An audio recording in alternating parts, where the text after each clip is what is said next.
बिस्मिल्लाहिर्रहमानिर्रहीम अल्हम्दुलिल्लाहि रब्बिल आलमीन वस्सलातु वस्सलामु अला सय्यिदिल अंबिया वल मुरसलीन अल्लाहुम्मा सल्ली अला सय्यिदिना व मौलाना मुहम्मदिन व अहले बैत सय्यिदिना व मौलाना मुहम्मदिन व मलजाना व मावाना व अला आलिहि व सहाबिहि अजमाइन। अल्लाह की ज़ात ते उम्मीद रखना मेरे तमाम दोस्त अहबाब बिल्कुल सही सलामत होंगे।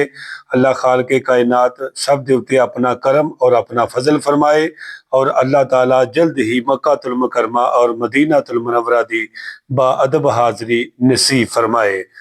मेरे प्यारे भाइयों, इस वीडियो नू आखिर तक देखना है, मुकम्मल देखना है, चैनल नू सबसक्राइब भी करना है, लाइक भी करना है, सदके जारिया समझ के इसनू शेयर भी करना है और कमेंट दी शक्ल दे अंदर माशाअल्लाह, जज़ाकल्लाह, सुबहान अल्लाह या अल्हम्दुलिल्लाह जेड़ी भी गल प्यारी लगे वो कमेंट दे अंदर जरूर लिखनी है।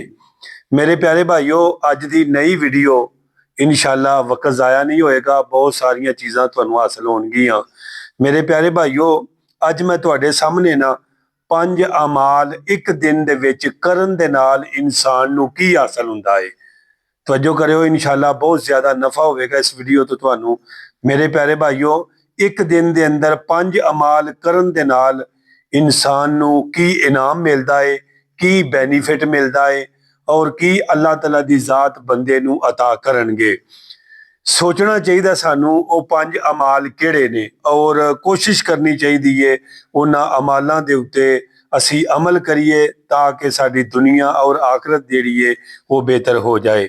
इंशाअल्लाह 5 अमाल एक ही दिन विच करन दे नाल इंसान दा नाम किथे लिखिया जाता है, इंशाअल्लाह हुणे हुणे इसे वीडियो के अंदर ही मैं इंशाअल्लाह तुहाडी इस अमल की जरूर वजाहत करांगा। मेरे प्यारे भाइयों, हजूर नबी रहमत शफी मुअज़्ज़म नूर मुजस्सम सल्लल्लाहु ताला अलैहि वसल्लम ने इरशाद फरमाया, जेड़ा बंदा एक दिन दे विच 5 अमाल करेगा, फरमाया ओदा नाम जन्नतियां दे सफ दे अंदर लिख दिता जाएगा। जन्नतियां दे जिथे नाम लिखे होंगे उथे इस बंदे दा नाम लिख दिता जाएगा जेड़ा एक दिन दे अंदर 5 अमाल करेगा। कितने अमाल? 5 अमाल करेगा। मेरे प्यारे भाइयों, 5 अमाल किहड़े किहड़े ने जरा तवज्जो करियो जे। मेरे प्यारे भाइयों, सब तो पहला मरीज की इयादत करना।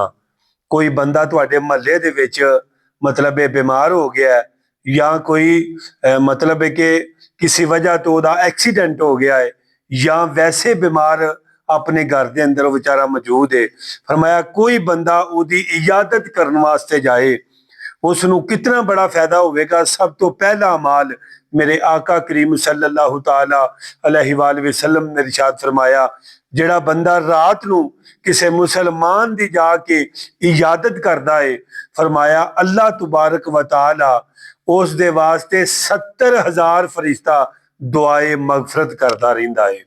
अगर कोई रात नू जाए तो फिर दिन तक, अगर कोई दिने जाए तो रात तक अरश दे फरिश्ते ओदे वास्ते बख्शत दी दुआ करते रहंदे ने।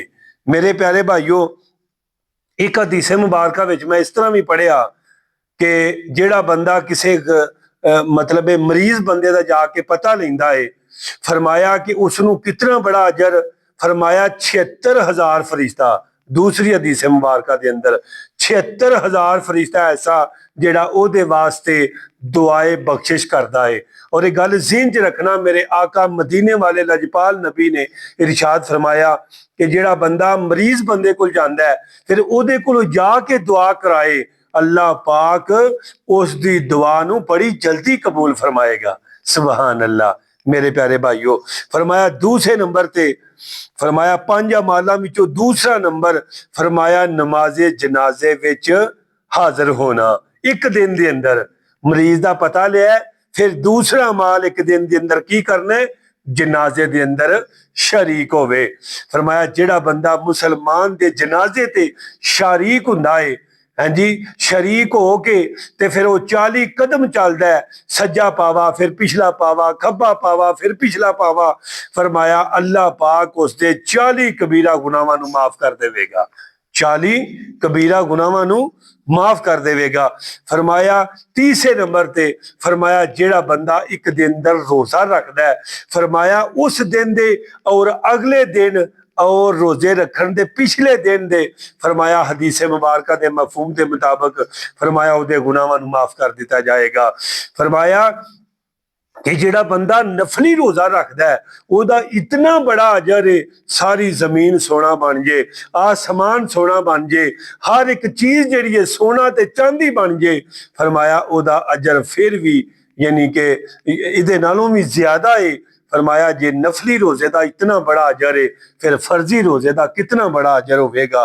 फरमाया तीसरा अमाल, हाँ जी तवज्जो दे नाल समाज फरमाना, चौथा अमाल फरमाया कि नमाजे जुम्मे वास्ते जाना।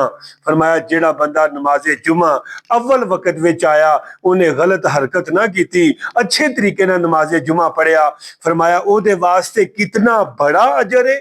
फरमाया चूं ही जुमा खत्म होवेगा उस बंदे दी मगफिरत कर दी जाएगी।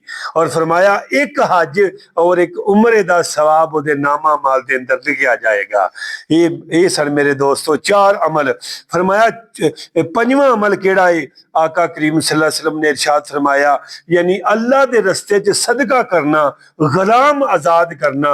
मेरे प्यारे भाइयों, अल्लाह के नबी का सोहना फरमान है, सरकार मदीना लजपाल नबी सल्लल्लाहु ताला अलैहि वसल्लम ने फरमाया अल्लाह के रस्ते च माल खर्च करन दे नाल मैं कसम उठा के कहना माल घटदा नहीं बल्कि माल विच बरकत पैंदी है, माल विच इजाफा हुंदा है। ये अल्लाह के नबी ने कसम उठा के किया है। फिर मेरे आका एक दिन बैठे हुए सन, मेरे आका करीम सल्लल्लाहु ताला अलैहि वसल्लम ने इरशाद फरमाया है मेरे प्यारे गुलामों तुहाडे विचों कौन है जिन्हें रोजा रखा है। फिर फरमाया दूसरे नंबर ते तुहाडे विचों कौन है जिन्हें मस्कीन नूं खाना खिलाया, तुहाडे विचों कौन है जिन्हें मरीज की इयादत की है। चौथे नंबर ते फरमाया तुहाडे विचों कौन है जेड़ा जनाजे ते गया है। मेरे आका करीम सल्लल्लाहु अलैहि वसल्लम दे सारे गुलाम बैठे सन, हजरत अबू बकर सिद्दीक उठ के खड़े हो गए। मेरे आका ने फरमाया मेरे प्यारे गुलामों और जिस बंदे विच 4 खसलतां कट्ठियां हो जान वो बंदा जन्नती है, बंदा जन्नत दे विच जरूर दाखिल होवेगा। तो मेरे प्यारे भाइयों ये सन ओ 5 अमाल, यानी कि पहला अमाल केड़ा है, मरीज की इयादत करना, दूजा नमाजे जनाजे विच हाजिर होना, तीसरा रोजा रखना और चौथा नमाजे जुम्मा अदा करना, पंजवां फरमाया गुलाम आजाद करना यानी अल्लाह के रस्ते सदके खैरात करना। मेरे प्यारे भाइयों 5 अमाल ऐसे ने जेड़े इंसान का नाम जन्नतियां दे विच लिख देंदे ने अल्लाह तआला दी जात। प्यारे भाइयों ये ऐसे नेक अमाल ने, इन्हां नूं अल्लाह पाक सानू करने दी तौफीक अता फरमाए और अल्लाह पाक अपने प्यारे हबीब दी पक्की और सच्ची गुलामी नसीब फरमाए और अल्लाह ताला अपने प्यारे हबीब दी यानी कि सानू मुहब्बत अता फरमाए। जो कुछ मैं बयान किया है मैनू दिओ हुण इजाजत, इंशाअल्लाह जल्दी ही मिलने आ तुहाडे नाल नई वीडियो दे नाल। अस्सलामु अलैकुम व रहमतुल्लाहि व बरकातुहू व मगफिरतुहू।